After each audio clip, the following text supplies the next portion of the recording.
Leon Edwards sizes up Khamzat Chimaev. I believe he's overhyped. Speaking to Ariel Helwani, he said, I believe he's overhyped. I was once 9-0 in my career. I once had an 8-second knockout in the UFC. I've done everything he's done, Edwards said.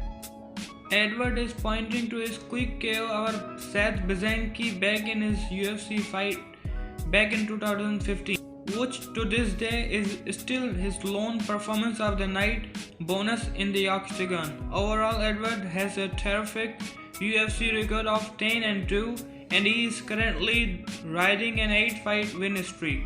Although he is clearly one of the top welterweights in the sport right now, he hasn't caught as much with fans as he would have hoped to. However, if Edwards can go out there and defeat Chimaev, he can steal his hype and ride it all the way to a title shot.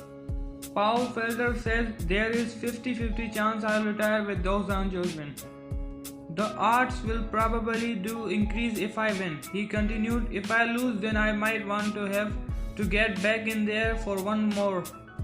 It might eat away at me, just kind of like the Hooker fight, that I was ready to move on, and then it's like, no, I still haven't proven quite what I'm capable of. Deiveson Figueiredo reacts to Cody Garbrandt's withdrawal, sees no danger in slow Alex Perez. I don't get scared by opponents, Figueiredo said during an interview with MMA Fighting. With all due respect, Cody Garbrandt would have been a more dangerous fight for me, but I was training to knock him out. Unfortunately, he got hurt and I hope he recovers quickly so we can make this fight happen. They put Alex Perez in and I don't see many qualities in him. Figueiredo said, I'm training really hard as if I was fighting Garbrandt. You can be sure that I'll train hard to knock him out. Based on what I've seen, Alex Perez's style favors me. He's slow, I see no danger in him. That's why I'm training to knock him out in the first round. Perez agreed to replace injured Cody Garbrandt and face 125-pound title holder Deiveson Figueiredo at the Las Vegas pay-per-view event on November 21, and Figueiredo says he had a cold and calculating reaction to the news. Corey Sandhagen targets TJ Dillashaw for #1 contender fight.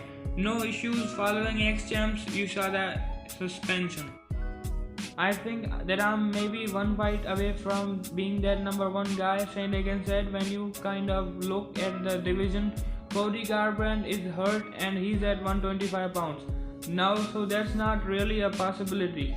Then you have Frankie Edgar, who came off a win against Pedro Munoz, which isn't like as good a competitor as Marlon. Then you have TJ Dillashaw that's coming back in January, who is known as one of the best bantamweights in history.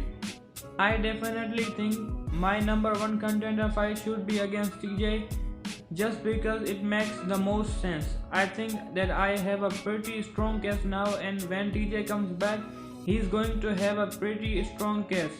I'd love to fight him, and then right after that, when the winner of Jan and Sterling are ready to go, fight one of those guys in the spring or sometime. Maycee Barber will fight Alexa Grasso at UFC event on February 30th.